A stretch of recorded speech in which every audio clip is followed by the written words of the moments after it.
All right. So a couple years ago in my personal devotion time, I was, reading through First Kings, and I love the Kings Chronicles and First, Second Samuel. I love all that history portion of the Bible, and just some great stories in there.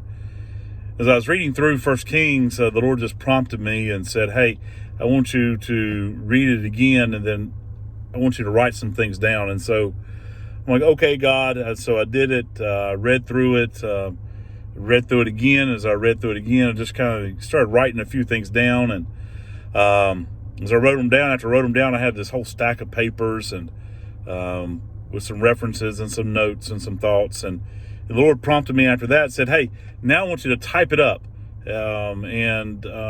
So I typed it up and put in a little booklet, and I had it, and I just put in it, titled it Lessons Learned from First Kings. And it's been on my shelf, and I was like, a couple of times I went to it, was going to try and maybe do it as a series and at church and on Wednesday night, or use it for some devotions and stuff. And every time I went to it, the Lord's like, "No, that's not what I want you to do right now. Just wait on that."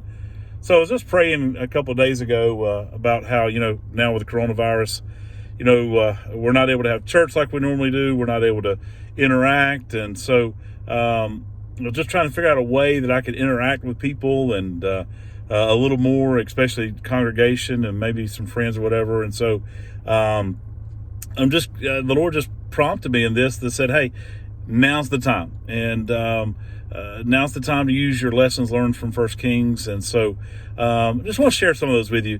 We'll try and do several of these videos and just share with you, and maybe it'll bless you, bless your heart, or give you some wisdom or whatever. If it does, praise the Lord. If it doesn't, okay, just move on from it. So the first lesson that I learned from First Kings, it comes from First Kings chapter 1 in verses 1 through 27. Actually, there's three things I got from that chapter, or from those verses. And they're pretty simple. The first thing I got from it was that we need to appoint and install our successors. As you read that from what David did and what happened there, there's something to be said about a leader who is actively looking for the person who's going to replace them. Moses had Joshua, Paul had Timothy. They're actively looking for the person who's going to replace them. And so if you're a leader today, let me encourage you, start actively looking for the person who will replace you. Maybe you're a senior pastor, maybe you're a worship pastor, maybe you're just, some other role in the church, a Sunday school teacher, or, anything in the church, whatever you do, or in business or whatever. Start looking for somebody that you can train and impart what God's given you to them, so that not only can they be as good as you, but they can be better than you. And so that's the first thing I got from First Kings. So to appoint and install your successor, that one that comes behind you. The next thing is have people around you that you can trust and that will have your best interest in mind. To do that, though, you got to be a person who knows how to build relationships. Have people around you that you can trust. Have people around you that you can bounce ideas off of, that can maybe rein you in. Maybe they can say, "Hey, you know what?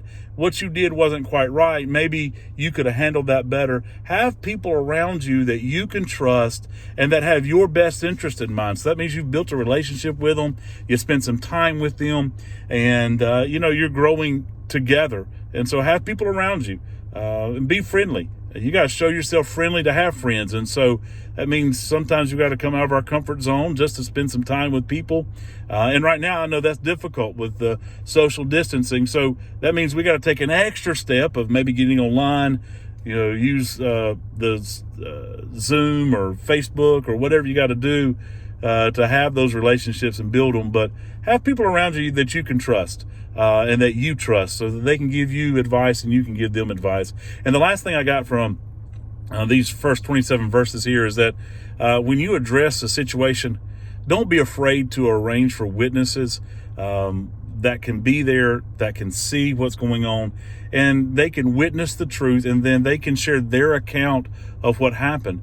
All too often we get in trouble and we make mistakes because we're afraid to let people into our circle and to hear what's going on. There's nothing wrong with that. In fact, I think it's wise to do that. And so don't be afraid to have people around you that can witness to what is happening and what's taking place. So I hope you can use those. If you can, use them. If you can't, that's okay too. Just be blessed and stay safe.